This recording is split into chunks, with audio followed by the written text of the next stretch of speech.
Hello students, कैसे हैं आप सभी के सभी। हम पढ़ रहे थे पीरियोडिक प्रॉपर्टीज़, ठीक है।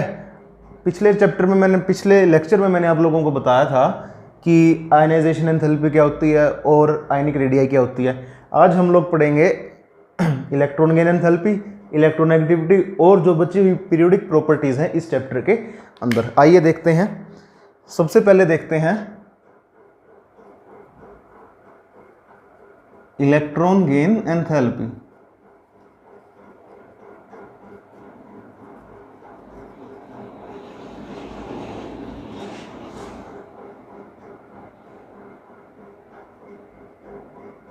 Electron gain enthalpy, what is electron gain enthalpy?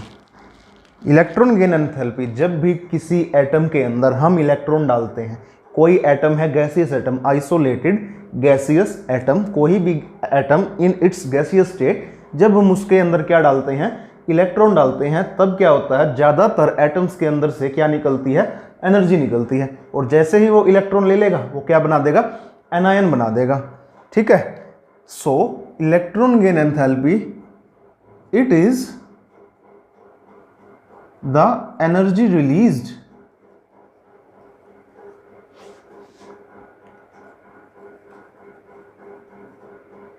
or absorbed when an isolated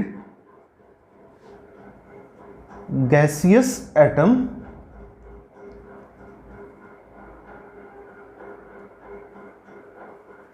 accepts an electron to form negatively charged anion, ठीक है। जब भी जो एनर्जी रिलीज होती है या जो एनर्जी एब्जॉर्ब होती है, जब एक आइसोलेटेड गैसियस एटम एक इलेक्ट्रॉन को एक्सेप्ट करता है, क्या बनाने के लिए, एनायन बनाने के लिए, उस एनर्जी को, उस एंथैल्पी को क्या कहते हैं, इलेक्ट्रॉन गेन एंथैल्पी। ये नेगेटिव भी हो सकती है, पॉजिटिव भी हो सकती है। जनरली ये नेगेटिव होती है। ज़्यादातर जो एटम्स होते हैं उन एटम के अंदर इलेक्ट्रॉन देने पे क्या होता है, एनर्जी रिलीज होती है। क्लियर? Electron gain enthalpy. अब कई बुक्स में आप लोगों को दिया होगा क्या, इलेक्ट्रॉन एफिनिटी, ये टर्म यूज होती है ना।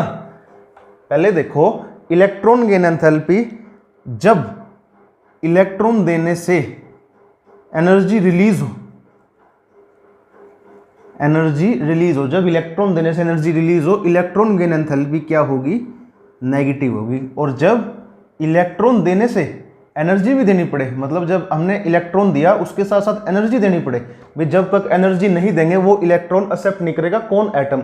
मतलब एटम को इलेक्ट्रॉन एक्सेप्ट करवाने के लिए, जब कोई एटम है उसको इलेक्ट्रॉन एक्सेप्ट करवाने के लिए हमें एनर्जी देनी पड़े, energy is given, then electron gain enthalpy is positive. Simple thermodynamics है ये।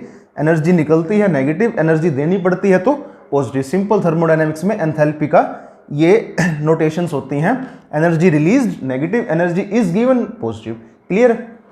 अब किससे रिप्रेजेंट करते हैं इलेक्ट्रॉन गेन एंथैल्पी को? डेल्टा एच ई जी, इससे रिप्रेजेंट करते हैं हम इलेक्ट्रॉन गेन एंथैल्पी को। क्लियर है बात? अब देखते हैं इलेक्ट्रॉन एफिनिटी। इलेक्ट्रॉन एफिनिटी कुछ नहीं होता, electron affinity electron gain enthalpy का नेगेटिव होता है। नेगेटिव होता है कैसे? जब इलेक्ट्रॉन दिया, अगर एनर्जी रिलीज हुई तो डेल्टा एच ई जी, इलेक्ट्रॉन गेन एंथैल्पी क्या होगी, नेगेटिव होगी। एनर्जी रिलीज हुई, इलेक्ट्रॉन दिया, एनर्जी रिलीज हुई, इलेक्ट्रॉन गेन एंथैल्पी क्या होगी, नेगेटिव। तो इलेक्ट्रॉन एफिनिटी क्या होगी, इलेक्ट्रॉन एफिनिटी, ये टर्म है इलेक्ट्रॉन एफिनिटी, जो ज़्यादातर बुक्स में भी दी जाती है। इलेक्ट्रॉन एफिनिटी ये होगी पॉजिटिव, मतलब just negative of electron gain enthalpy is electron affinity. जब इलेक्ट्रॉन दिया और एनर्जी भी देनी पड़ी, energy is given, delta H E G is positive, तो इलेक्ट्रॉन एफिनिटी क्या हुई, नेगेटिव। अगर एनर्जी देनी पड़ी तो इलेक्ट्रॉन एफिनिटी नेगेटिव और यहाँ इलेक्ट्रॉन एफिनिटी पॉजिटिव, मतलब just opposite of electron gain enthalpy. Generally formula दिया जाता है, जनरली इसका फॉर्मूला जो है वो दिया जाता है delta H E G is equal to minus E A minus 5/2 R T. Clear है? ये फॉर्मूला दिया जाता है relation between electron gain enthalpy, ये है electron gain enthalpy and this is electron affinity. Clear है बात? ये है रिलेशन बिटवीन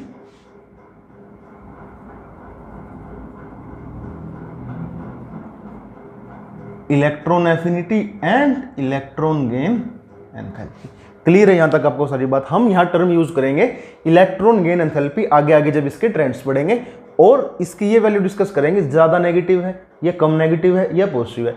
अगर इलेक्ट्रॉन गेन एंथैल्पी ज्यादा नेगेटिव है, नेगेटिव में उसकी वैल्यू ज्यादा है, मतलब इलेक्ट्रॉन गेन एंथैल्पी ज्यादा, इसको कहेंगे हम increase in electron gain enthalpy. Sign negative इसीलिए है क्योंकि एनर्जी निकल रही है, इसलिए नेगेटिव साइन, और जो वैल्यू है, क्वांटिटी है एनर्जी की, वो ज्यादा हो जाएगी। तो नेगेटिव वैल्यू अगर ज्यादा है इलेक्ट्रॉन गेन एंथैल्पी की तो हम कहेंगे इलेक्ट्रॉन गेन एंथैल्पी बढ़ गई। क्लियर है ये बात? नेगेटिव वैल्यू बढ़ गई मतलब इलेक्ट्रॉन गेन एंथैल्पी बढ़ गई। ठीक है, आगे देखते हैं factors on which successive electron gain enthalpy देख लेते हैं पहले। सक्सेसिव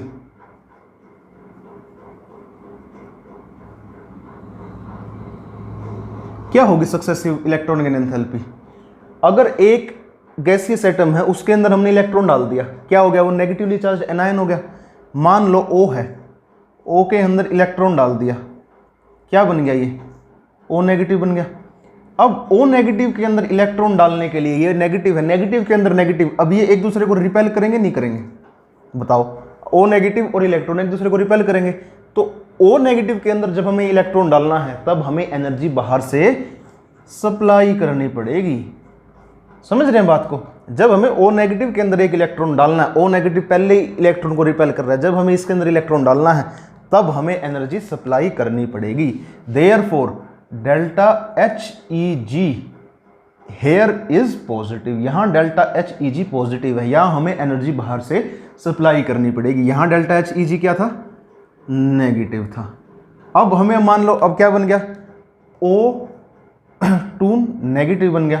क्लियर है? अगर हमें एक और इलेक्ट्रॉन देना है, यहाँ पे तो O2 नेगेटिव सबसे स्टेबल है, बट हमें अगर एक और इलेक्ट्रॉन देना है तो O2 नेगेटिव, दो नेगेटिव चार्ज पहले ही हैं, एक और इलेक्ट्रॉन दे रहे हैं तो और ज़्यादा रिपल्शन होगी, इसको एक्सेप्ट आसानी से बिल्कुल करेगा ही नहीं, और डेल्टा एच ई जी बहुत ज़्यादा पॉजिटिव हो जाएगी, पॉजिटिव बहुत ज़्यादा, वेरी हाई।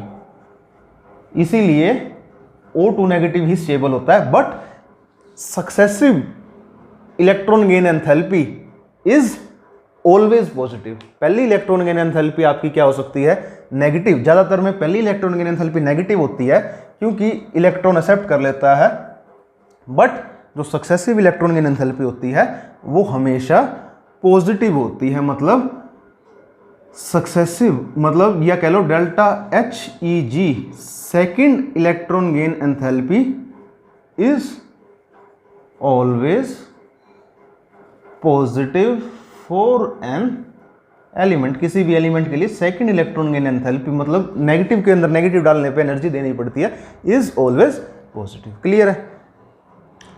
आगे देखते हैं किस पे डिपेंड करता है, factors on which electron gain enthalpy depends. सबसे पहला फैक्टर क्या है? सबसे पहला फैक्टर जिस पे इलेक्ट्रॉन गेन एंथैल्पी डिपेंड करता है, सबसे पहला factor atomic radii, nuclear charge,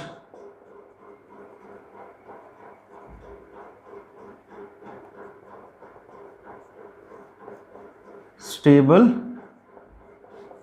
electronic configuration. Clear? इन तीनों बातों पे क्या डिपेंड करती है? इलेक्ट्रॉन गेन एंथैल्पी की वैल्यू डिपेंड करती है। कैसे करती है देखते हैं। एटॉमिक रेडियाई पे कैसे डिपेंड करेगी? How will it depend on electron on atomic radii? जैसे जैसे एटमिक रेडियाई बढ़ती है, जैसे जैसे एटमिक रेडियाई की वैल्यू बढ़ती है इलेक्ट्रॉन गेन एंथैल्पी की नेगेटिव वैल्यू कम होती है। Atomic radii increase, negative value of delta H E G decrease. Clear है बात? नेगेटिव वैल्यू, ये याद रखना, यहां नेगेटिव वैल्यू की ही बात होगी।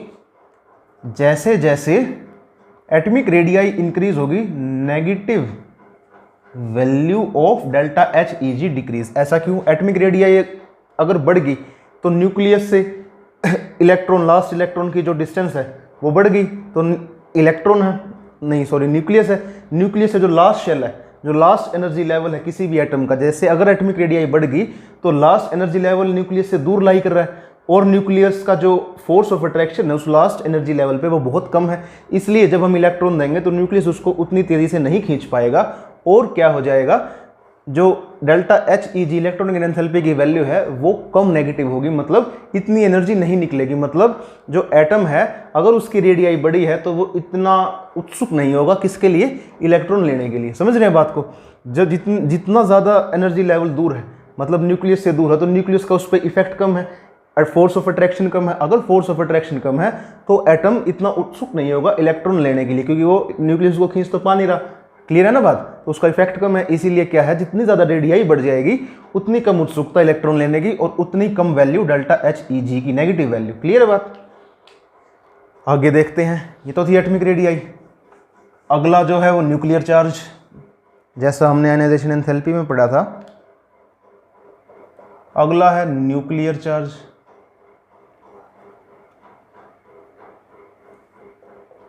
एज न्यूक्लियर चार्ज इंक्रीज, जैसे जैसे न्यूक्लियर चार्ज बढ़ता है, एज न्यूक्लियर चार्ज इंक्रीज क्या होगा, इलेक्ट्रॉन गेन एंथैल्पी की negative value also increase, negative value increase. मतलब अगर न्यूक्लियर चार्ज बढ़ रहा है, न्यूक्लियर चार्ज बढ़ रहा है, वही सिंपल सी बात, न्यूक्लियर चार्ज बढ़ रहा है, न्यूक्लियर और तेजी से अपनी तरफ इलेक्ट्रॉन को खींच रहा है, आउटर शेल को और तेजी से खींच रहा है, और तेजी से खींच रहा है, तो क्या कहेगा, इलेक्ट्रॉन डाल देंगे तो उसको भी और तेजी से खींचेगा, और क्या होगा, एटम इलेक्ट्रॉन लेने के लिए उत्सुक होगा, तो इलेक्ट्रॉन लेते ही एटम क्या करेगा, एनर्जी को रिलीज करेगा। न्यूक्लियर चार्ज ज़्यादा है तो मतलब और अट्रैक्शन फोर्स है उस पर, आउटर शेल पे, और अगर उसको इलेक्ट्रॉन दे देंगे तो वो और तेज़ी से न्यूक्लियस की साइड खींचा जाएगा, और अगर और तेज़ी से खींचा जाएगा तो क्या होगा, negative value delta H E G की इंक्रीज कर जाएगी। So as nuclear charge increase, delta H E G की नेगेटिव वैल्यू इंक्रीज कर जाएगी। क्लियर बात है? आगे देखते हैं नेक्स्ट जो बात है वो है स्टेबल इलेक्ट्रॉनिक कॉन्फ़िगरेशन। अगर इलेक्ट्रॉनिक कॉन्फ़िगरेशन स्टेबल है, स्टेबल कौन सी होती हैं, या तो हाफ फिल्ड या फुल्ली फिल्ड, दो ही होती है स्टेबल, स्टेबिलिटी दो ही को होती है, एक तो हाफ फील्ड को, एक फुल्ली फील्ड को। क्लियर है बात? हाफ फील्ड जैसे नाइट्रोजन 1s2 2s2 2p3, ठीक है, और फुल्ली फील्ड जैसे नोबल गैसेस। अब आप देखो नाइट्रोजन के पास क्या होता है, 2p3,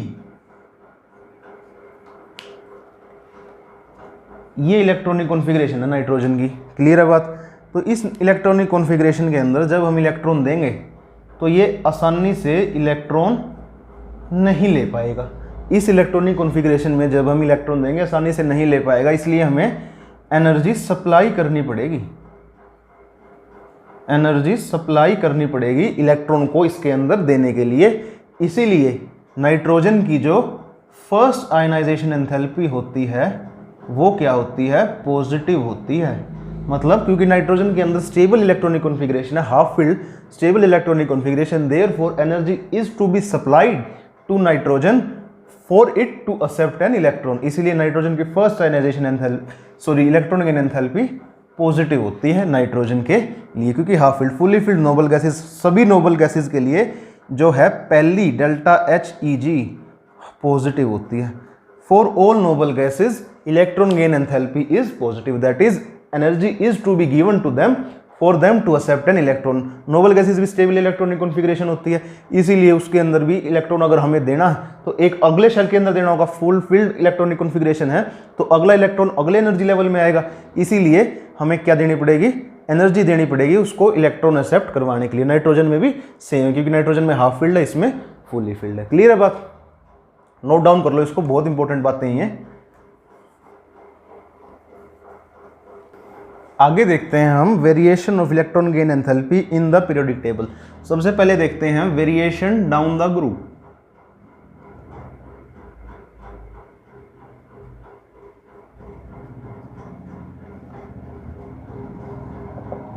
डाउन द ग्रुप क्या वेरिएशन होता है इलेक्ट्रॉन गेन एंथैल्पी का। As we move down the group क्या क्या होता है, जैसे ही हम नीचे जा रहे हैं ग्रुप में क्या होता है,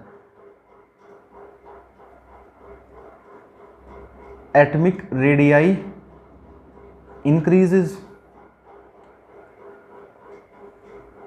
nuclear charge also increases.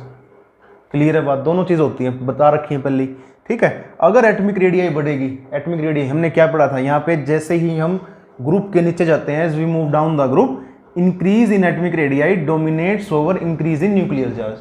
Clear बात है, increase in atomic radii dominate over increase in nuclear charge. तो जैसे ही एटॉमिक रेडियाई बढ़ रही है तो किसके हिसाब से वेरी करेगा, एटॉमिक रेडियाई के हिसाब से वेरी करेगा, क्योंकि एटॉमिक रेडियाई का जो इंक्रीज है वो न्यूक्लियर चार्ज के इंक्रीज को डोमिनेट करता है, इसीलिए एटॉमिक रेडियाई के हिसाब से वेरिएशन होगा down the group. So as atomic radii increases, जैसे क्योंकि एटॉमिक रेडियाई बढ़ती है नीचे जाते हुए, तो negative value of delta H E G decreases. Clear है बात,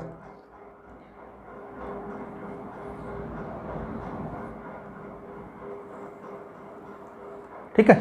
जैसे ही एटॉमिक रेडियाई नीचे जाते हुए एटॉमिक रेडियाई बढ़ती है, डोमिनेट करती है न्यूक्लियर चार्ज पे, तो एज एटॉमिक रेडियाई हमने पढ़ाई था, as atomic radii increases delta H E G की जो नेगेटिव वैल्यू है वो क्या हो जाएगी, कम। एज एटॉमिक रेडियाई इंक्रीजेस, जो लास्ट शेल है वो दूर होता जाएगा न्यूक्लियस से, और जो एनर्जी निकलेगी इलेक्ट्रॉन लेने पे वो क्या होती रहेगी, कम होती रहेगी, उसकी नेगेटिव वैल्यू कम। Delta H E G decreases, negative value of delta H E G decreases. Clear है बात, क्या कोई समस्या है, नहीं होनी चाहिए। Let us see variation across a period. Period से पहले एक और बात याद आ गई मुझे, जो ये हैं ऑक्सीजन है और फ्लोरीन, इनके नीचे ग्रुप में कौन है, सिलिकॉन और सिलिकॉन सिलिकॉन सल्फर, सल्फर और क्लोरीन, ठीक है। ऑक्सीजन के नीचे सल्फर, फ्लोरीन के नीचे क्लोरीन। क्लियर है बात। तो जैसे नीचे जाएं ग्रुप में क्या होना चाहिए, डेल्टा एच ई जी की वैल्यू, नेगेटिव वैल्यू कम होनी चाहिए, बट होता क्या है, ऑक्सीजन और फ्लोरीन की डेल्टा एच ई जी वैल्यू ऑक्सीजन की क्या होती है, कम होती है सल्फर से, और फ्लोरीन की कम होती है क्लोरीन से। होना क्या चाहिए, ऑक्सीजन से सल्फर में आ रहा है तो सल्फर की जो इलेक्ट्रॉन गेन एंथैल्पी है वो उसकी नेगेटिव वैल्यू है जो वो कम होनी चाहिए, ऑक्सीजन की ज़्यादा होनी चाहिए, बट होता क्या है, सल्फर की ज़्यादा होती है, ऑक्सीजन की कम होती है। ऐसे ही क्लोरीन की ज़्यादा होनी चाहिए, क्लोरीन की कम होनी चाहिए, फ्लोरीन की ज़्यादा होनी चाहिए, बट होता क्या है, क्लोरीन की ज़्यादा होती है और फ्लोरीन की कम होती है। इसका कारण क्या है, इसका कारण ये है ऑक्सीजन और फ्लोरीन दोनों का साइज स्मॉल होता है, साइज स्मॉल, और दोनों के अंदर क्या होता है, इलेक्ट्रॉन पहले ही बहुत ज़्यादा है। इसके अंदर वैलेंस शेल में 6 इलेक्ट्रॉन है, इसके अंदर वैलेंस शेल में 7 इलेक्ट्रॉन है। तो जब एटम का साइज तो छोटा है और वैलेंस शेल में क्या है, 6 इलेक्ट्रॉन है, जब उसके अंदर आप 7वां इलेक्ट्रॉन डालोगे तो इंटर इलेक्ट्रॉनिक रिपल्शन बहुत ज़्यादा बढ़ जाती है, ठीक है। ऐसे ही फ्लोरीन में 7 इलेक्ट्रॉन तो पहले ही, छोटा सा आइटम है, उसके आउटर शेल में 7 इलेक्ट्रॉन पहले ही, जब आप 1 इलेक्ट्रॉन डालोगे तो वहाँ पर कुछ इंटर इलेक्ट्रॉनिक रिपल्शंस होने की संभावना होती है। इसीलिए फ्लोरीन की जो और ऑक्सीजन की और फ्लोरीन की जो डेल्टा एच ई जी की वैल्यू है वो सल्फर और क्लोरीन से कम होती है, ठीक है। होनी चाहिए थी ज़्यादा, ऑक्सीजन और फ्लोरीन की ज़्यादा होनी चाहिए थी, बट होती है इनकी कम। क्यों? क्योंकि इनका स्मॉल साइज है और यहाँ पर इंटर इलेक्ट्रॉनिक रिपल्शंस आ जाती हैं, इंटर इलेक्ट्रॉनिक रिपल्शन आ जाती हैं। अगर इंटर इलेक्ट्रॉनिक रिपल्शन आ गई तो मतलब क्या हो गया? अगर इंटर इलेक्ट्रॉनिक रिपल्शन आ गई तो क्या होगा? इतनी आसानी से इलेक्ट्रॉन एक्सेप्ट नहीं करेगा। इलेक्ट्रॉन एक्सेप्ट तो करे ही करेगा, ठीक है, बट थोड़ी सी दिक्कत हो जाएगी इलेक्ट्रॉन एक्सेप्ट करने में, क्योंकि इलेक्ट्रॉनिक रिपल्शन का वहां पे रोल आ जाता है। अगर इलेक्ट्रॉनिक रिपल्शन का रोल आ जाता है, इसीलिए ऑक्सीजन और फ्लोरीन की डेल्टा HEG की नेगेटिव वैल्यू कम होती है सल्फर और क्लोरीन से। क्यों? क्योंकि वहां पे इंटर इलेक्ट्रॉनिक रिपल्शन का कुछ सिग्निफिकेंट वैल्यू हो जाती है, ठीक है, क्योंकि इनका स्मॉल साइज होता है। क्लियर है बात? अब आप ये पूछ रहे होंगे यहाँ पहले वाले की क्यों नहीं होती? ऑक्सीजन से पहले नाइट्रोजन था, उससे पहले कार्बन था, उससे पहले बोरोन था। अब आप पूछ रहे होंगे यहाँ पे सिलिकॉन फास्फोरस, यहाँ पे क्यों नहीं होती? यहाँ भी सेम चीज़ होनी चाहिए, इसकी कम होनी चाहिए, इसकी कम। यहाँ पे इसलिए नहीं होती, कार्बन के अंदर लास्ट शेल में कितने होते हैं? वैलेंस शेल में 4 इलेक्ट्रॉन होते हैं। 4 के अंदर अगर 5वां इलेक्ट्रॉन आ गया तब वहाँ पे कोई खास इलेक्ट्रॉनिक रिपल्शन नहीं होगी। एक तो 7वें के ऊपर 8वां इलेक्ट्रॉन दो आप, रिपल्शन हो, एक 4 के ऊपर 5वां दो, रिपल्शन। किस में ज़्यादा होगी? ऑब्वियस सी बात है, यहाँ पर जो इलेक्ट्रॉनिक रिपल्शन है ये मोर सिग्निफिकेंट होंगी। होती तो हर जगह है ये, बट जहाँ सिग्निफिकेंट होती है वहाँ ट्रेंड में दिक्कत डालती हैं ये। जो नॉर्मल ट्रेंड हम देखते हैं उस ट्रेंड में जो दिक्कत है या उस ट्रेंड में जो एनोमली है वो डालती है, जहां पर ये इलेक्ट्रॉनिक रिपल्शंस ज़्यादा सिग्निफिकेंट हो जाती हैं। ये ज़्यादा सिग्निफिकेंट ऑक्सीजन और फ्लोरीन में होती हैं, इनमें these are not significant, these are not significant. ये सिग्निफिकेंट हैं सिर्फ केवल ऑक्सीजन और फ्लोरीन में। होती तो यहां भी है बट यहां सिग्निफिकेंट नहीं होती। क्लियर है बात? यहां ट्रेंड को डिस्टर्ब नहीं करती, यहां ट्रेंड को डिस्टर्ब कर देती हैं। क्लियर है बात? आगे देखते हैं variation across a period.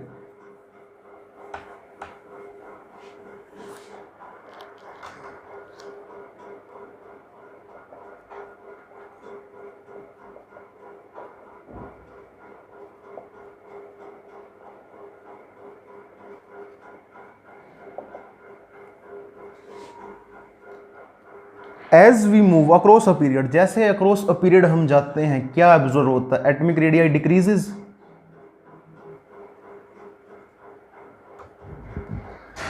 Nuclear charge increases. अगर एटॉमिक रेडियाई कम होती है और न्यूक्लियर चार्ज बढ़ता है तो दोनों का एक ही इन्फ्लुएंस है, दोनों का कंबाइंड इफेक्ट होता है। क्या होता है? डेल्टा HEG की नेगेटिव वैल्यू क्या होगी? इंक्रीज हो जाएगी। As we move across a period, as we move across a period delta HEG electron gain enthalpy की नेगेटिव वैल्यू इंक्रीज हो जाती है। क्लियर है बात? इंक्रीज क्यों हो जाती है? एटॉमिक रेडियाई घट गई और तेजी से न्यूक्लियस खींच रहा है, न्यूक्लियर चार्ज बढ़ गया और तेजी से न्यूक्लियस खींच रहा है आउटर इलेक्ट्रॉन्स को, और वहां जब इलेक्ट्रॉन दे दोगे तो बहुत आसानी से ले लेगा और एनर्जी रिलीज कर देगा। क्लियर है बात? अक्रॉस अ पीरियड ये वेरिएशन होती है। अब अक्रॉस अ पीरियड में एनोमली क्या है?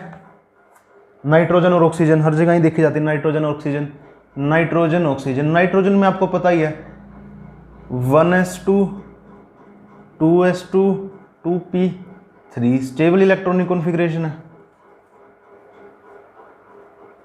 ये इतनी आसानी से इलेक्ट्रॉन लेगा नहीं, और इतनी आसानी से क्या लेगा ही नहीं, बहुत मुश्किल से। हमें एनर्जी देनी पड़ेगी इसको इलेक्ट्रॉन देने के लिए। हमें इसको क्या देनी पड़ेगी? एनर्जी देनी पड़ेगी। We have to supply some energy, therefore delta HEG यहाँ पॉजिटिव होता है। यहाँ डेल्टा HEG पॉजिटिव मतलब एनर्जी देना तो दूर की बात, हमें एनर्जी देनी पड़ती है इसको इलेक्ट्रॉन रखने के लिए कि भाई रख ले एनर्जी ले और रख ले। क्लियर है बात? यहाँ 1s2 2s2 2p4 इतनी स्टेबल इलेक्ट्रॉनिक कॉन्फ़िगरेशन नहीं है, इसलिए डेल्टा HEG पॉजिटिव नहीं नेगेटिव ही होता है। पॉजिटिव नहीं होता, नेगेटिव ही होता है। क्लियर है बात? यहाँ पॉजिटिव हो जाता है बट यहाँ नेगेटिव हो जाता है, यहाँ नेगेटिव यहाँ पॉजिटिव। क्लियर है? बट होना क्या चाहिए? जैसे यहाँ से उधर अक्रॉस अ पीरियड जा रहे हैं नेगेटिव वैल्यू बढ़नी चाहिए, मतलब ऑक्सीजन की इलेक्ट्रॉन की एंथैल्पी बढ़नी चाहिए। ठीक है, बढ़ती भी है बट डेल्टा HEG की क्या हो जाती है? पॉजिटिव वैल्यू हो जाती है।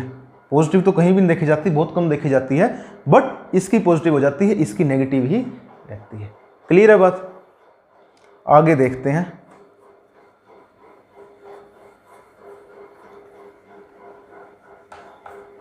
आगे देखते हैं अक्रॉस अ पीरियड। जैसे फैक्टर तो कई काम करते हैं, मैंने आपको बताया था एटॉमिक रेडियाई, ठीक है, और न्यूक्लियर चार्ज, इलेक्ट्रॉनिक कॉन्फ़िगरेशन। ज़्यादातर तो इलेक्ट्रॉनिक कॉन्फ़िगरेशन नहीं सिग्निफिकेंस में आती स्टेबल, बट जहां इलेक्ट्रॉनिक कॉन्फ़िगरेशन स्टेबल होगी, हाफ फील्ड या फुल्ली फील्ड, वहां इस वाले फैक्टर की वैल्यू बढ़ जाती है। जनरली जो ट्रेंड है, जो भी ट्रेंड है पीरियोडिक टेबल में, वो देखा जाता है एटॉमिक रेडियाई और न्यूक्लियर चार्ज के बेसिस पे। बट जहां इलेक्ट्रॉनिक कॉन्फ़िगरेशन स्टेबल होगी, stable in the sense half या फुल्ली फील्ड होगी, वहां ये ट्रेंड को डिसाइड करने लग जाता है। क्लियर है बात? ठीक है। जनरली तो कई सारे फैक्टर काम करते हैं, बट जो फैक्टर सिग्निफिकेंट होते हैं उन्हीं के हिसाब से ट्रेंड वेरी करता है। यहां पर एटॉमिक रेडियाई और न्यूक्लियर चार्ज जनरली डोमिनेट करते हैं, बट जहां किसी दूसरे की सिग्निफिकेंट वैल्यू होगी, वहां ट्रेंड में चेंज आ जाता है। क्लियर है बात? अब जो नोबल गैसेज हैं, हाईएस्ट इलेक्ट्रॉनिक मतलब noble gases have positive electron gain enthalpy. Noble gases की जो इलेक्ट्रॉन गेन एंथैल्पी है वो पॉजिटिव होती है। क्यों? कारण ये कि वे नोबल गैसेस जो होती हैं उनके अंदर stable fully filled electronic configuration होती है। अगर fully filled electronic configuration stable उनके पास है तो क्या करेंगे, अगला इलेक्ट्रॉन देने के लिए अगला एनर्जी लेवल में इलेक्ट्रॉन आएगा। पिछला एनर्जी लेवल तो फुल्ली फिल्ड है, ये वाला तो फुल्ली फिल्ड है, जो पिछला है ये तो फुल्ली फिल्ड है। अगर इलेक्ट्रॉन देना तो अगले एनर्जी लेवल में देना पड़ेगा, तो हमें एनर्जी बाहर से क्या करनी पड़ेगी, we have to supply energy. हमें एनर्जी क्या करनी पड़ेगी, सप्लाई करनी पड़ेगी। किसके लिए? For giving electron to noble gases. Therefore noble gases की क्या होती है, इलेक्ट्रॉनिक कॉन्फ़िगरेशन पॉजिटिव होती है। अब पॉजिटिव में भी नोबल गैसेज की सबसे पॉजिटिव की जो वैल्यू है, सबसे ज़्यादा positive value of electron gain enthalpy नीचे जाते हुए होती है। मतलब सबसे कम लीस्ट पॉजिटिव वैल्यू कह लो, या कह लो भाई सबसे कम value of electron gain enthalpy helium की होती है। हीलियम एटम की, helium atom has lowest delta H E G. सबसे कम इलेक्ट्रॉन गेन एंथैल्पी लोएस्ट किसकी होती है, हीलियम एटम की होती है। लोएस्ट मतलब सबसे कम पॉजिटिव वैल्यू, पॉजिटिव वैल्यू में सबसे कम वैल्यू किसकी होती है, हीलियम एटम की होती है। क्यों? क्योंकि हीलियम एटम क्या होता है, छोटा सा एटम होता है, और उसके अंदर इलेक्ट्रॉन बाकियों के कंपैरिजन में, बाकी नोबल गैसेस के कंपैरिजन में आसान हो जाता है बाकी के कंपैरिजन में इलेक्ट्रॉन देना। जनरली तो कोई भी नोबल गैस इलेक्ट्रॉन एक्सेप्ट नहीं करती, बट अगर औरों की कंपैरिजन में देखा जाए, अगर भाई किसी को एक्सेप्ट करना ही है कि भाई किसी को इलेक्ट्रॉन देना ही है, तो सबसे आसानी से सारी नोबल गैसेज में जितना भी ग्रुप 18 है, पूरे 18 ग्रुप के अंदर सबसे आसानी से अगर कोई इलेक्ट्रॉन ले सकता है, उनको अगर कंपेयर करें तो वो हीलियम ले सकता है। इसलिए सबसे कम लीस्ट पॉजिटिव वैल्यू किसकी होगी, वो होगी हीलियम एटम की। क्लियर है बात? ये थी इलेक्ट्रॉन गेन एंथैल्पी। आगे देखते हैं, अगली जो प्रॉपर्टी है हमारी वो है electronegativity.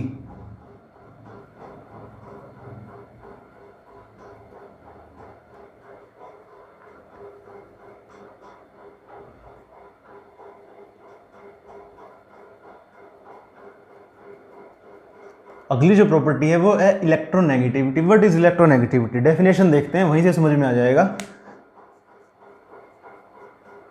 It is the ability of an atom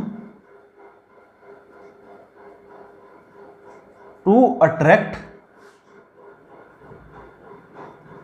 shared pair of electrons towards itself in a covalent bond। ठीक है, electronegativity is the ability of an atom to attract shared pair of electrons towards itself in a covalent bond. एक covalent bond है, ठीक है, covalent bond है। मान लो कोई भी, मान लो HCl, मान लो HCl, यहां पे शेयरिंग हो रही है बॉन्ड इलेक्ट्रॉन की, एक इलेक्ट्रॉन H ने दे रखा है, एक Cl ने दे रखा है। तो क्या होगा, जिसकी इलेक्ट्रोनेगेटिविटी वो प्रॉपर्टी है जिस प्रॉपर्टी से कोई भी इनमें से कोई भी एटम अपनी तरफ इस शेयर्ड पेयर ऑफ इलेक्ट्रॉन, ये जो शेयर्ड पेयर है इलेक्ट्रॉन का, इसको अपनी तरफ खींचेगा। क्लियर है बात? जैसे HCl है, यहाँ पे किसकी इलेक्ट्रोनेगेटिविटी ज़्यादा है? Cl की इलेक्ट्रोनेगेटिविटी ज़्यादा है। बताऊंगा कैसे। इलेक्ट्रोनेगेटिविटी ज़्यादा है किसकी? Cl की। तो Cl क्या करेगा? अपनी तरफ इस पूरे शेयर्ड पेयर ऑफ इलेक्ट्रॉन को अपनी तरफ खींचेगा और क्या हो जाएगा? Cl पे delta negative, partial negative charge हो जाएगा, क्योंकि इलेक्ट्रॉन अपनी तरफ खींच लिया। तो पार्शियल नेगेटिव चार्ज मतलब थोड़ा नेगेटिव चार्ज थोड़े समय के लिए हो जाएगा, और H के ऊपर पार्शियल पॉजिटिव, क्योंकि H से इलेक्ट्रॉन दूसरी तरफ जा रहा है और यहाँ इसकी H से इलेक्ट्रॉन दूसरी तरफ जा रहा है, यहाँ इसके पास आ रहा है, तो इस पे पार्शियल नेगेटिव चार्ज, इस पे पार्शियल पॉजिटिव चार्ज। ठीक है, पर पूरा ट्रांसफर नहीं है, ये नहीं कह सकते आप इलेक्ट्रॉन पेयर ट्रांसफर हो गया Cl को, बट Cl क्या करेगा? इस इलेक्ट्रॉन पेयर को अपनी तरफ ले जाएगा कि भाई मैं अपनी तरफ रख रहा हूँ इसको। क्लियर है? क्योंकि इसके पास इसकी इलेक्ट्रोनेगेटिविटी ज़्यादा है, इसकी इलेक्ट्रोनेगेटिविटी ज़्यादा है, इसीलिए ये शेयर्ड पेयर ऑफ इलेक्ट्रॉन को अपनी तरफ रखेगा। ठीक है, इलेक्ट्रोनेगेटिविटी वो प्रॉपर्टी है, यहाँ जो प्रॉपर्टी है, यहाँ Cl अपनी तरफ क्यों रख रहा है इलेक्ट्रॉन पेयर को? इस प्रॉपर्टी को अपनी तरफ इलेक्ट्रॉन पेयर को रखने को, मतलब अगर कोवेलेंट मॉलिक्यूल है, कोवेलेंट बॉन्डेड मॉलिक्यूल है, इसके अंदर एक शेयर्ड पेयर ऑफ इलेक्ट्रॉन है, इस शेयर्ड पेयर ऑफ इलेक्ट्रॉन को अपनी तरफ रखने की जो प्रॉपर्टी है, इस शेयर्ड पेयर ऑफ इलेक्ट्रॉन को अपनी तरफ अट्रैक्ट करने की जो प्रॉपर्टी है, उस प्रॉपर्टी को इलेक्ट्रोनेगेटिविटी कहते हैं। क्लियर है बात? वो प्रॉपर्टी, जिस प्रॉपर्टी के द्वारा एक शेयर्ड पेयर ऑफ इलेक्ट्रॉन को कोई एटम अपनी तरफ रखे, अपनी तरफ खींचे, उस प्रॉपर्टी को इलेक्ट्रोनेगेटिविटी कहते हैं। क्लियर है बात? समझ में आई? आगे देखते हैं इलेक्ट्रोनेगेटिविटी का ट्रेंड। इलेक्ट्रोनेगेटिविटी किस पे डिपेंड करती है? एटॉमिक रेडियाई पे, न्यूक्लियर चार्ज पे। ठीक है, तो trend in atomic radii, down the group,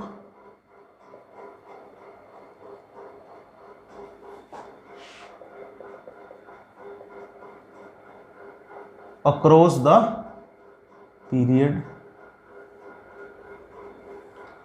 down the group electronegativity कैसे होती है? As we move down the group electronegativity decreases.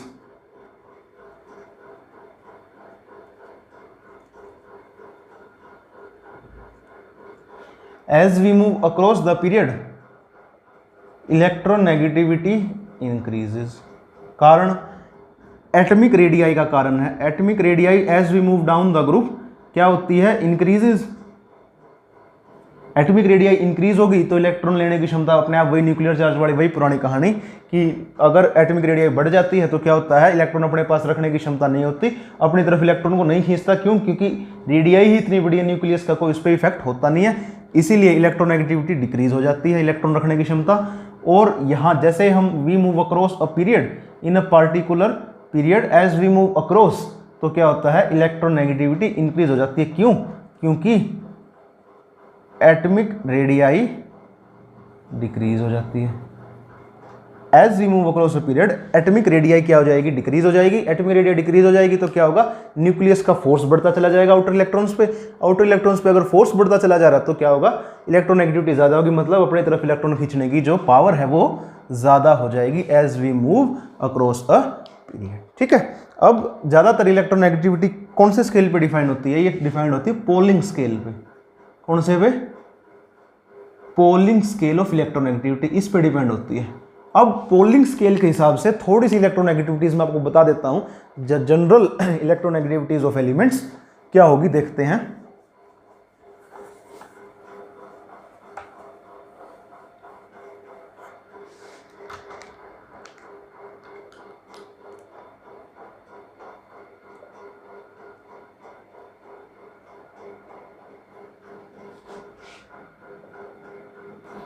चलिए देखते हैं क्या होती है इलेक्ट्रोनेगेटिविटी इनकी पोलिंग स्केल पे। लिथियम की होगी 1, बेरिलियम की होगी 1.5, बोरोन की होगी 2, कार्बन की 2.5, नाइट्रोजन की 3.0, ऑक्सीजन की 3.5 और फ्लोरीन की 4.0। क्लियर है? सोडियम की 0.9, मैग्नीशियम की कितनी होगी? 1.2, एल्यूमिनियम की कितनी होगी? 1.5, सिलिकॉन की 1.8, फॉस्फोरस की 2.1, सल्फर की 2.5 और क्लोरीन की 3.0, ब्रोमीन की 2.8, आयोडीन की 2.5, पोटेशियम की 0.8, रुबिडियम की 0.8, सीजियम की 0.7। ये मैंने आपको मेन इलेक्ट्रोनेगेटिविटीज बता दी। ये पोलिंग स्केल की इलेक्ट्रोनेगेटिविटी जो पोलिंग स्केल पे नापी गई हैं। यहाँ आप देख सकते हैं जो भी है, ये देखो 1, 1.5, as we move across a period electronegativity keeps on increasing, ठीक है। As we move down the group 1, 0.9, 0.8, 0.8, 0.7, as we move down the group electronegativity keeps on decreasing, clear है। As we move across a period electronegativity keeps on increasing. यहाँ से आप अंदाजा लगा सकते हैं फ्लोरीन, क्लोरीन, ब्रोमीनेट 4, 3, 2.8, 2.5, ये सारी क्या है, इलेक्ट्रोनेगेटिविटीज हैं of these elements. Main electronegativities यही हैं। इन्हीं के हिसाब से बॉन्ड डिसाइड होता है पूरा का पूरा कि कौन सा बॉन्ड पोलर है, कौन सा नॉन पोलर है, कौन सा कोवेलेंट है, कौन सा क्या है। क्लियर है बात। ये आप लोग नोट डाउन कर लो अपनी अपनी नोटबुक्स के अंदर। क्लियर है बात। अब यहाँ से एक और चीज़ यही लिख देता हूँ। मोस्ट इलेक्ट्रोनेगेटिव एलिमेंट कौन सा है, यहाँ देखो, मोस्ट इलेक्ट्रोनेगेटिव एलिमेंट कौन सा है यहाँ, फ्लोरीन। सबसे ज़्यादा इलेक्ट्रोनेगेटिविटी फ्लोरीन 4.0, फ्लोरीन सबसे ज़्यादा इलेक्ट्रोनेगेटिव एलिमेंट अगर कोई है तो वो है फ्लोरीन। और मोस्ट इलेक्ट्रोपॉजिटिव मतलब जिसकी इलेक्ट्रोनेगेटिविटी सबसे कम होगी वो मोस्ट इलेक्ट्रोपॉजिटिव होगा। तो सबसे ज़्यादा इलेक्ट्रोपॉजिटिव एलिमेंट वो है सीजियम।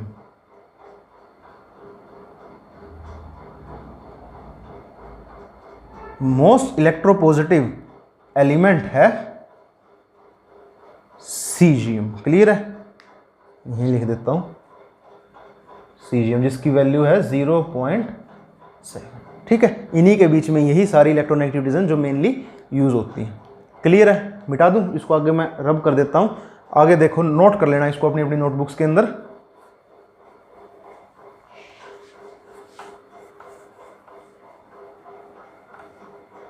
कुछ और बातें इलेक्ट्रोनेगेटिविटी के ऊपर, वो क्या है, इलेक्ट्रोनेगेटिविटी और भी कई तरीके से वेरी करती है। जैसे for example electronegativity of carbon in sp hybridization is more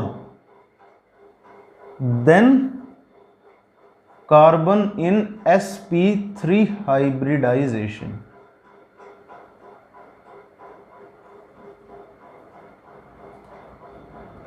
clear है बात। कार्बन अगर sp हाइब्रिडाइजेशन में प्रेजेंट है तब उसकी इलेक्ट्रोनेगेटिविटी ज्यादा है, कब की बजाय जब वो sp3 हाइब्रिडाइजेशन में प्रेजेंट है। मतलब sp carbon is more electronegative than sp3 carbon. यह बात क्या आपको क्लियर है। sp कार्बन की जो इलेक्ट्रोनेगेटिविटी होती है वो ज़्यादा होती है sp3 कार्बन से। क्लियर है बात, क्योंकि एज, इसका कारण एक और भी है, एज एस करेक्टर इंक्रीजेस। यहाँ लिख देता हूँ, ये बहुत बढ़िया बात है, ज़बरदस्त बात है। As s character increases electronegativity increases. ठीक है, जैसे जैसे एस का करेक्टर बढ़ता है, एसपी में एस का करेक्टर कितना है 50%, एस 50% है, और sp3 में कितना है, चार है टोटल कितने, 3 और 1 4, और s कितना है 25% है। एक तो 25% एस करेक्टर, इसमें 50%, तो 50% वाला ज़्यादा इलेक्ट्रोनेगेटिव होगा। क्लियर है ये बात, बहुत ज़बरदस्त बात थी ये। आगे देखते हैं, electronegativity of oxidation, higher oxidation state. जितनी ज़्यादा ऑक्सीडेशन स्टेट हाइयर होगी उतनी इलेक्ट्रोनेगेटिविटी ज़्यादा होगी। Fe2 पॉजिटिव और Fe3 पॉजिटिव, ज़्यादा इलेक्ट्रोनेगेटिव कौन होगा, ज़्यादा इलेक्ट्रोनेगेटिव ये होगा, मोर इलेक्ट्रोनेगेटिव। क्यों, ये लेस होगा। क्यों, अगर ऑक्सीडेशन स्टेट बढ़ती है तो इलेक्ट्रोनेगेटिविटी बढ़ जाती है। ठीक है, more the oxidation state more will be the electronegativity. ये बात भी बहुत ज़बरदस्त बात है, इसको भी नोट कर लो। क्लियर है। अब देखते हैं यूज ऑफ इलेक्ट्रोनेगेटिविटी, क्या काम आती है इलेक्ट्रोनेगेटिविटी हमारे यूज ऑफ इलेक्ट्रोनेगेटिविटी, सबसे पहला यूज क्या है, determining metallic and non metallic character. सबसे ज्यादा है determining metallic and non metallic character.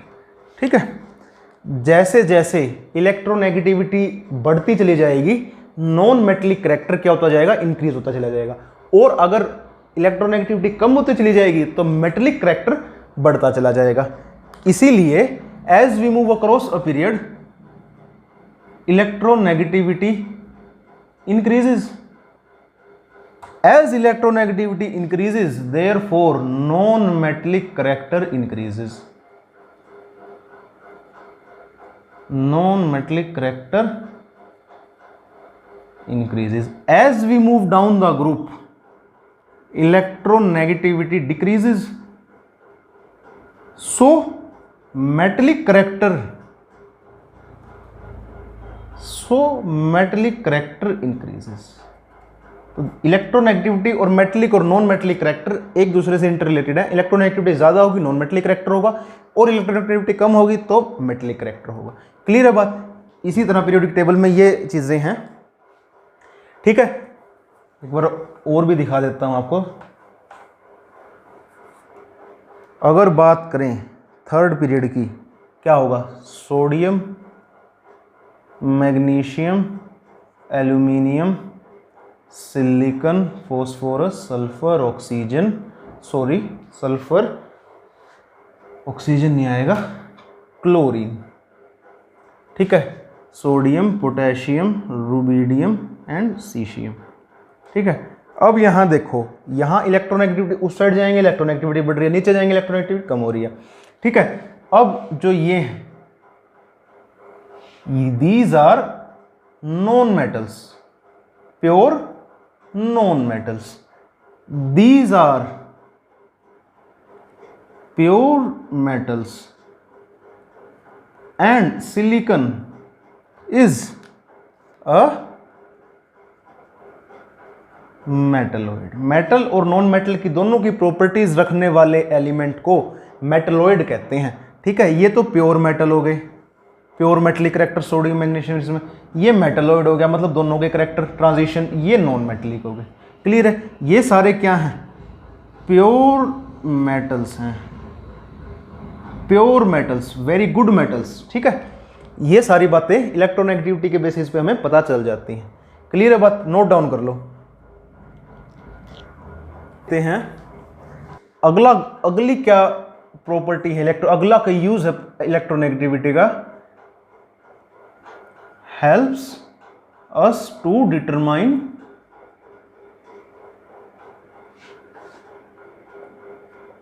आयनिक और कोवेलेंट बॉन्ड। ये यह बताने में मदद करता है कि बॉन्ड क्या है, आयनिक है या कोवेलेंट है, या पोलर है या नॉन पोलर है, पोलर है या नॉन पोलर। अब यहां पे एग्जांपल देखो, एग्जांपल है यहां पे, अगर एग्जांपल देखते हैं, यहां एग्जांपल क्या है, Cl2, यहां क्या है, दो Cl एटम्स हैं। ठीक है, ये क्या होगा, नॉन पोलर, और क्या होगा, कोवेलेंट। ठीक है, इनकी इलेक्ट्रोनेगेटिविटी का डिफरेंस 0 है, इनकी इलेक्ट्रोनेगेटिविटी दोनों की सेम है। अब HCl देखो, H की इलेक्ट्रोनेगेटिविटी होती है 2.1, ठीक है, क्लोरीन की होती है 3.0। इलेक्ट्रोनेगेटिविटी में डिफरेंस है नहीं है, तो इनका बॉन्ड में कुछ पोलर करेक्टर होगा, पूरा का पूरा नॉन पोलर नहीं है, पोलर करेक्टर होगा, कुछ आयनिक करेक्टर भी होगा। मतलब पूरा का पूरा ना तो ये पोलर बॉन्ड है, ना ही पूरा का पूरा आयनिक है, मतलब बॉन्ड तो कोवेलेंट ही है, मतलब क्या है, पर कुछ आयनिक करेक्टर आ गया इसमें। क्यों? क्योंकि as the electronegativity difference is there, क्योंकि यहाँ पे इलेक्ट्रोनेगेटिविटी डिफरेंस है, यहाँ दो इलेक्ट्रॉन ऐसे हैं, पर क्या करेगा, Cl अपनी तरफ इनको खींच लेगा, इन Cl इस शेड पेयर ऑफ इलेक्ट्रॉन को अपनी तरफ खींच लेगा, और यहाँ delta negative charge, partial negative और पार्शियल पॉजिटिव चार्ज बन जाएंगे। जैसे पार्शियल नेगेटिव और पार्शियल पॉजिटिव चार्ज बने, कुछ ना कुछ पोलर करैक्टर भी आ गया और कुछ ना कुछ क्या आ गया, आयनिक करैक्टर भी आ गया। मतलब ये बॉन्ड प्योरली कोवेलेंट नहीं रहा। तो कोवेलेंट बॉन्ड में आयनिक करैक्टर किसकी वजह से आता है, इलेक्ट्रोनेगेटिविटी डिफरेंस की वजह से आता है। अगर एक कोवेलेंट बॉन्ड में दो एटम प्रेजेंट हैं और उन दोनों के बीच में इलेक्ट्रोनेगेटिविटी का डिफरेंस है तो क्या होगा, तो उस कोवेलेंट बॉन्ड के अंदर कुछ ना कुछ आयनिक करैक्टर प्रेजेंट होगा। मतलब पार्शली इलेक्ट्रॉन पेयर किसी न किसी एक एटम की तरफ खींचे हुए मिलेंगे। अगर इलेक्ट्रोनेगेटिविटी डिफरेंस है तो जिसकी इलेक्ट्रोनेगेटिविटी ज्यादा है वो पार्शली अपनी तरफ खींचेगा किसको, इलेक्ट्रॉन को, जिसकी वजह से कुछ पोलर करैक्टर और आयनिक करैक्टर आ जाएगा किसमें, कोवेलेंट बॉन्ड के अंदर। अब ऐसे कैसे पता चले भाई कितना डिफरेंस होना चाहिए। If difference between electronegativities of two atoms in a covalent bond is 1.9, then the bond is 50% covalent and 50% ionic। अगर इलेक्ट्रोनेगेटिविटी का डिफरेंस दो एटम है, एक कोवेलेंट बॉन्ड है, उस कोवेलेंट बॉन्ड के अंदर दो एटम है, अगर उन दो एटम का इलेक्ट्रोनेगेटिविटी डिफरेंस 1.9 है, अगर दो एटम का इलेक्ट्रोनेगेटिविटी डिफरेंस 1.9 है तो जो बॉन्ड होगा, जो कंपाउंड होगा वो 50% तो कोवेलेंट करैक्टर होगा और 50% आयनिक। अगर 1.9 से वो बढ़ गया, अगर मतलब 1.9 से डिफरेंस बढ़ गया, अगर 1.9 से ज्यादा डिफरेंस है दोनों की इलेक्ट्रोनेगेटिविटी के बीच में, तो कंपाउंड क्या हो जाएगा, मेजॉरिटीली आयनिक। मतलब मेजॉरिटी मतलब कंपाउंड क्या हो जाएगा, ज्यादातर जो कंपाउंड है वो क्या हो जाएगा, आयनिक। मतलब उसके अंदर आयनिक करैक्टर बढ़ जाएगा और वो कंपाउंड क्या हो जाएगा, आयनिक की श्रेणी में आ जाएगा। अगर 1.9 से इलेक्ट्रोनेगेटिविटी डिफरेंस कम है, if difference is less than 1.9 then the compound covalent character increases. अगर 1.9 से कम है तो कंपाउंड क्या हो जाएगा, ज्यादातर कोवेलेंट हो जाएगा और आयनिक करैक्टर कम हो जाएगा। तो 1.9 अपना स्टैंडर्ड रेफरेंस है। अगर इलेक्ट्रोनेगेटिव डिफरेंस 1.9 से ज्यादा है तो कंपाउंड को क्या कह देते हैं हम, आयनिक विद सम कोवेलेंट करैक्टर। और अगर 1.9 से कम है इलेक्ट्रोनेगेटिव डिफरेंस तो हम कह देते हैं compound is covalent with some ionic character. ठीक है, मतलब मेजॉरिटीली कह लो या आप कह लो ज्यादातर, मतलब कंपाउंड क्या है, कंप्लीटली नहीं, ना ही कंप्लीटली कोवेलेंट होता है ना ही कंप्लीटली आयनिक। कोवेलेंट या कंप्लीटली कोवेलेंट तो वो होता है Cl2 जो बताया था मैंने आपको, जिसके अंदर नो आयनिक करैक्टर, उसके अंदर ना ही आयनिक करैक्टर तो ना ही कुछ, क्योंकि इनकी इलेक्ट्रोनेगेटिविटी का डिफरेंस जो होता है वो जीरो होता है। But here if electronegativity difference is more than 1.9, compound क्या है, 50% आयनिक से ज्यादा है, मतलब कंपाउंड ज्यादातर आयनिक है कुछ कोवेलेंट करैक्टर के साथ। और अगर 1.9 से कम है इलेक्ट्रोनेगेटिविटी का डिफरेंस तो कंपाउंड क्या है, ज्यादातर covalent with some ionic character. तो इलेक्ट्रोनेगेटिविटी का जो डिफरेंस है वो ये पहचानने में मददगार है कि कंपाउंड कोवेलेंट है या आयनिक। क्लियर है, ये बात बहुत जबरदस्त बात है, ये लिख लो आप अपनी नोटबुक्स में, ठीक है, नोट डाउन कर लो।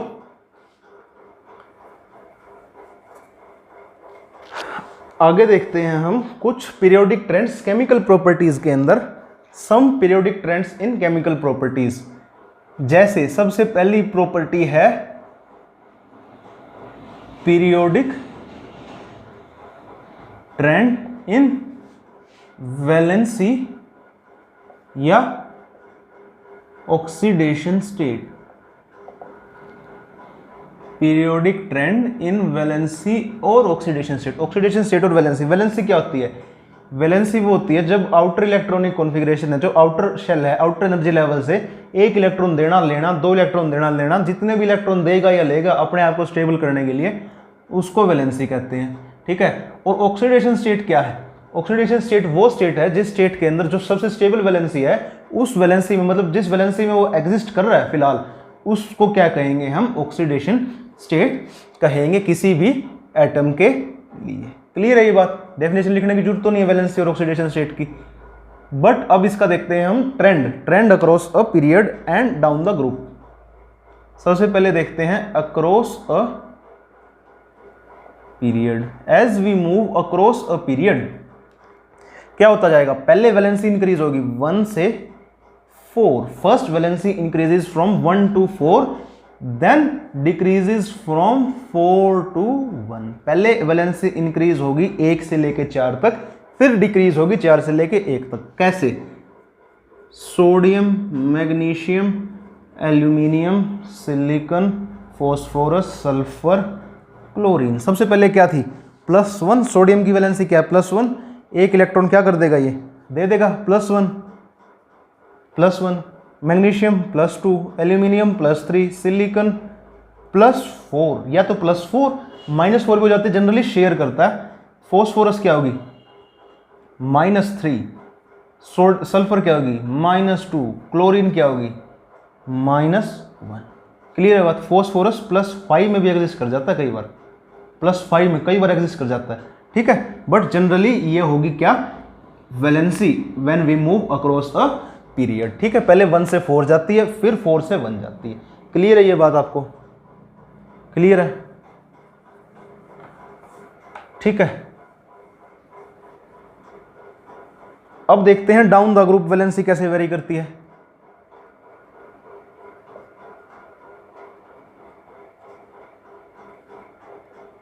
As we move down the group, valency remains same. As we move down the group, valency remain same as we move down the। Clear है ये बात? इस बात में कोई दो राय नहीं है। क्यों? क्योंकि सोडियम, पोटेशियम, रुबिडियम, सीजियम सभी के अंदर क्या वैलेंसी है? +1। सभी के अंदर क्या है? +1, ठीक है। अब इधर मान लो फ्लोरीन, क्लोरीन, ब्रोमीन, आयोडीन सभी के अंदर क्या वैलेंसी है? -1। क्लियर है बात? ये होती है क्या? वैलेंसी की बात। डाउन द ग्रुप सेम होती है, अक्रॉस द पीरियड बढ़ती घटती रहती है। आगे देखते हैं, आगे अब ये देखते हैं ऑक्सीडेशन स्टेट कैसे डिटरमाइन होती है किसी भी एटम की। मतलब वैलेंसी और ऑक्सीडेशन स्टेट में एक ही फर्क है। वैलेंसी तो एटम की होती है, ऑक्सीडेशन स्टेट एटम की तब होती है जब वो किसी कंपाउंड में होता है, ठीक है। वैलेंसी तो एक आइसोलेटेड गैसियस एटम है, उसके अंदर जब वो इलेक्ट्रॉन लेगा या देगा तब वो तो उसकी वैलेंसी होती है आइसोलेटेड एटम के लिए। और ऑक्सीडेशन स्टेट जो होती है वो होती है किसी भी एटम की वैलेंसी जब वो किसी कंपाउंड में प्रेजेंट हो। एग्जाम्पल के तौर पर आप देखते हैं Na2O, यह सोडियम की कितनी है? सोडियम की वैलेंसी है +1। ऑक्सीजन की कितनी है? -1। क्लियर है बात? +1 -1 क्यों? क्योंकि ऑक्सीजन की जो इलेक्ट्रोनेगेटिविटी है वो ज़्यादा है, इसलिए ऑक्सीजन -1 में एग्जिस्ट करेगा, एक इलेक्ट्रॉन लेगा अपनी तरफ, इलेक्ट्रोनेगेटिविटी ज़्यादा है। और सोडियम की जो इलेक्ट्रोनेगेटिविटी है वो क्या है? कम है, इसलिए ये इलेक्ट्रॉन देगा और ये +1 में एग्जिस्ट करेगा। क्लियर है? सिंपल सी बात है। अब यहाँ एक और जो है वो देखते हैं OF2 में ऑक्सीजन और फ्लोरीन में इलेक्ट्रोनेगेटिविटी किसकी ज़्यादा है? फ्लोरीन की ज़्यादा है इलेक्ट्रोनेगेटिविटी। सही बात है? गलत है? बिल्कुल सही बात है, ठीक है। और फ्लोरीन के कंपैरिजन में ऑक्सीजन की इलेक्ट्रोनेगेटिविटी कम है। क्लियर बात है? तो फ्लोरीन अगर जिसकी इलेक्ट्रोनेगेटिविटी ज़्यादा है वो माइनस में एग्जिस्ट करेगा, ऑब्वियस सी बात है, वो इलेक्ट्रॉन लेगा। तो फ्लोरीन की इलेक्ट्रोनेगेटिविटी यहाँ क्या है? -1। ऑक्सीजन की क्या है? ऑक्सीजन की यहाँ है +2। यहाँ -1 नहीं, सॉरी, यहाँ -2 आएगा।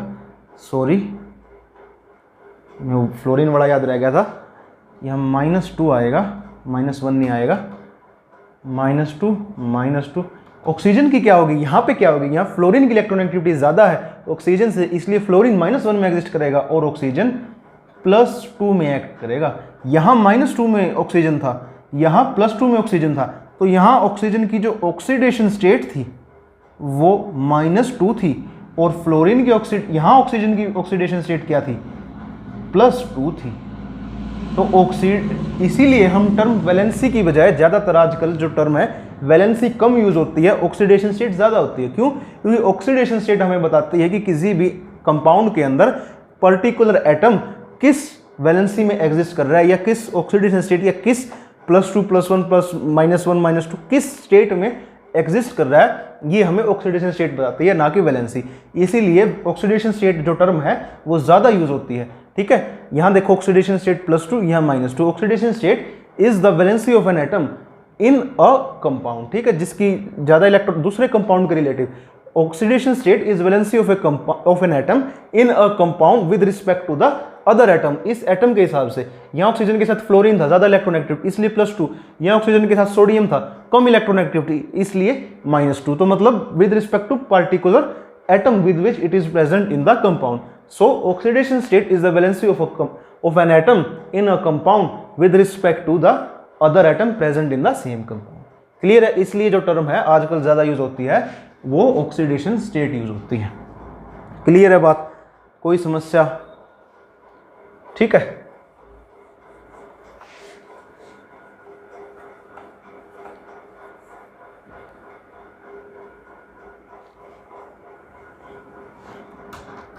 एक और देख लेते हैं, ट्रेंड तो नहीं है, एनोमलस बिहेवियर है।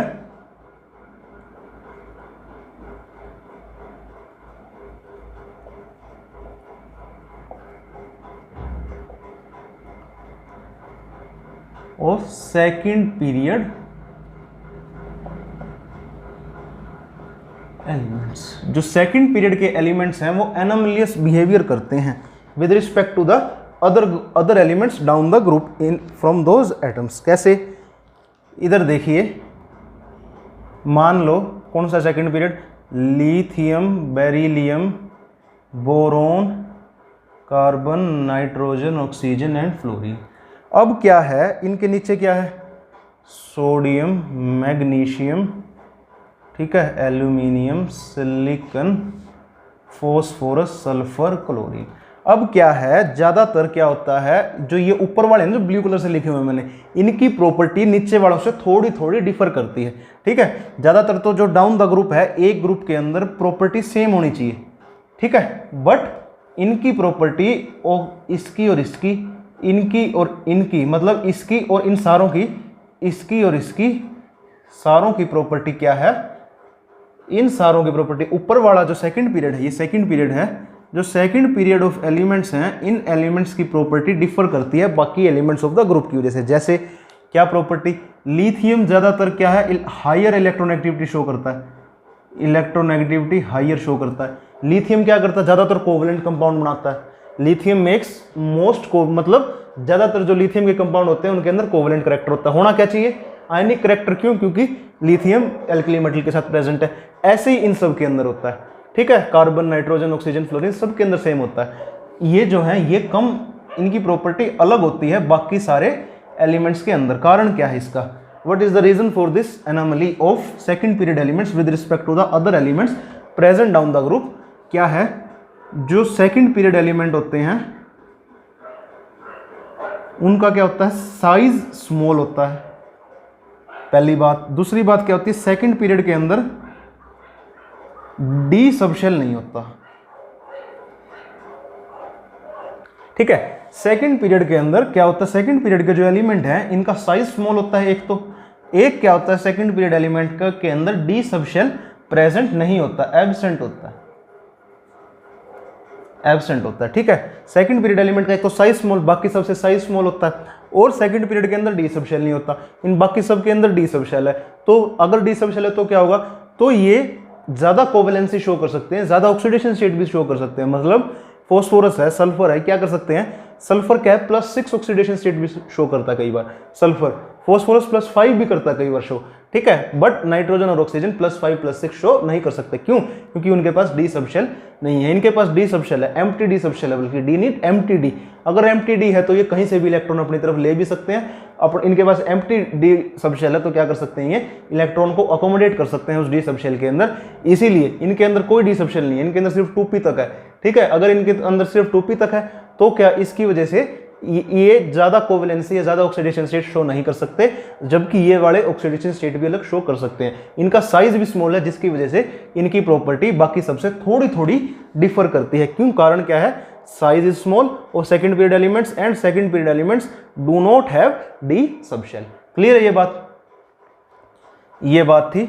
और क्या बात थी, एक और बात है, एक और बात ये है, जो सेकंड पीरियड एलिमेंट है वो थर्ड पीरियड एलिमेंट के डायगोनल रिलेशनशिप शो करते हैं। क्या, कैसे, ये ठीक है, क्या है, लिथियम शो करेगा, लिथियम शो करेगा डायगोनल रिलेशनशिप Mg के साथ, बेरिलियम शो करेगा एल्यूमिनियम के साथ, बोरोन शो करेगा सिलिकॉन के साथ। क्या होता है, लिथियम हर सेकंड पीरियड का element next element of third period, मतलब थर्ड पीरियड का सेकंड उसी ग्रुप के नीचे वाला नहीं, लिथियम के नीचे वाला नहीं, थर्ड पीरियड के अगले एलिमेंट, मतलब every second period element shows some similar properties with third period element of the next group। ठीक है, every second period element show similar properties with third period element of the next group। LiMg के साथ, beryllium aluminium के साथ और boron silicon के साथ। इस जो ये सिमिलर प्रॉपर्टीज हैं इनको क्या कहते हैं हम, डायगोनल रिलेशनशिप। ठीक है, ये होती है डायगोनल रिलेशनशिप। क्लियर है बात, नोट डाउन कर लो।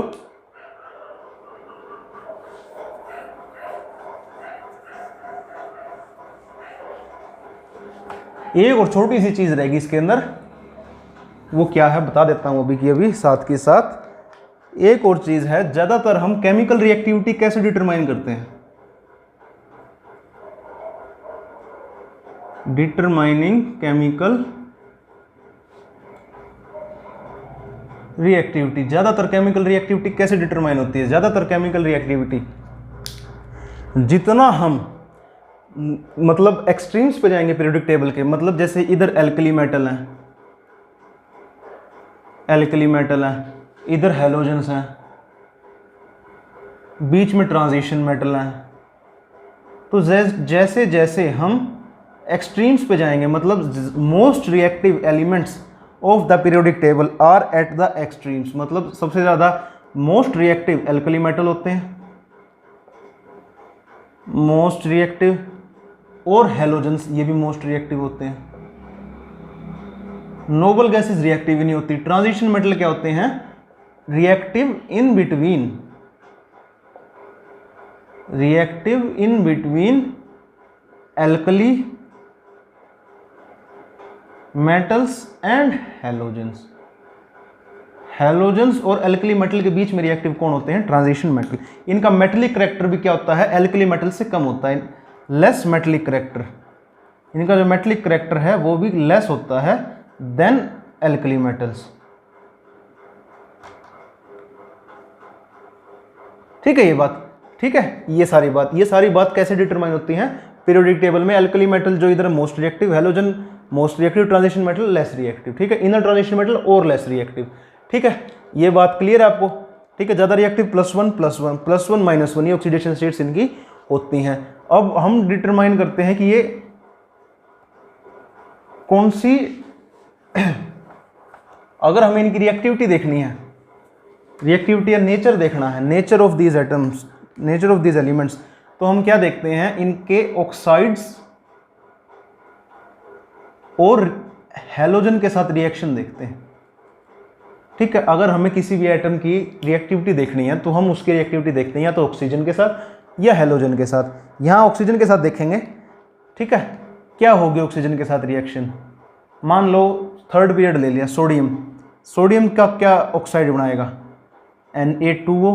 ठीक है, MgO, Al2O3 ऑक्साइड लिखा ना, oxides of second third period elements.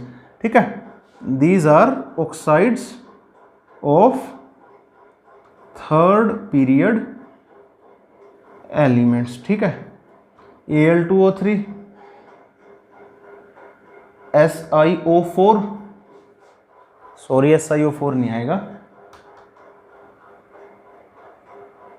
SiO2।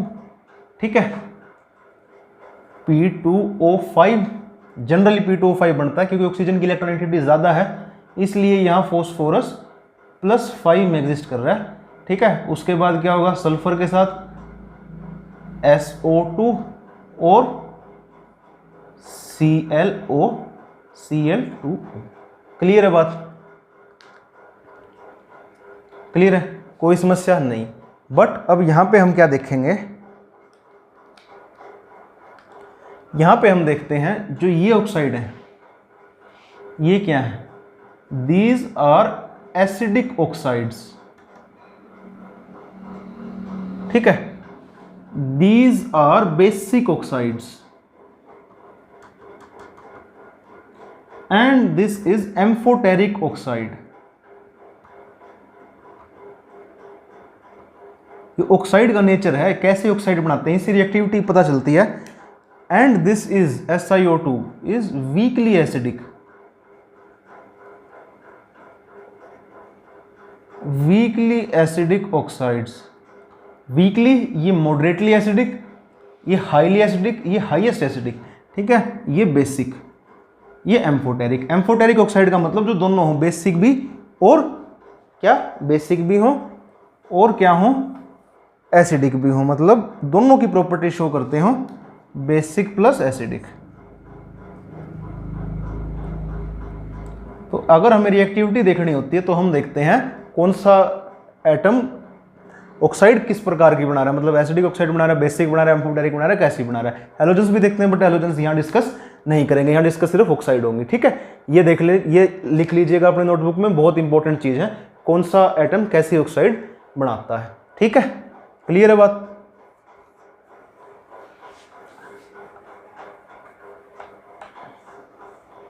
अब सिर्फ 2-3 बातें, छोटी छोटी बातें हैं, सिर्फ अपनी नोटबुक में लिखना आप लोगों को। सबसे ज्यादा डेंसिटी होती है ओस्मियम की, OS, ओस्मियम मेटल की सबसे ज्यादा डेंसिटी होती है अमंग सॉलिड्स, ठीक है। सॉलिड में सबसे ज्यादा डेंसिटी होती है ओस्मियम की। लिक्विड में सबसे ज्यादा डेंसिटी होती है मरकरी की, किसकी, मरकरी की, Hg की, ठीक है। सबसे ज्यादा बॉइलिंग पॉइंट, सॉरी बॉइलिंग नहीं, मेल्टिंग पॉइंट, सबसे ज्यादा melting point, highest melting point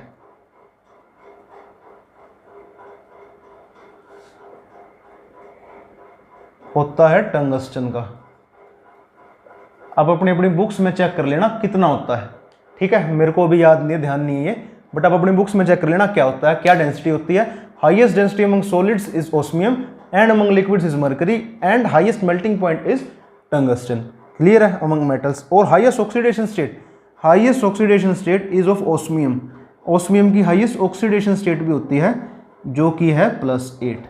osmium की हाईएस्ट ऑक्सीडेशन स्टेट होती है among the elements, highest oxidation state, highest oxidation state होती है ओस्मियम की among the elements, that is +8। Clear है, ये छोटी छोटी बातें थी, नोट डाउन कर लेना, ठीक है।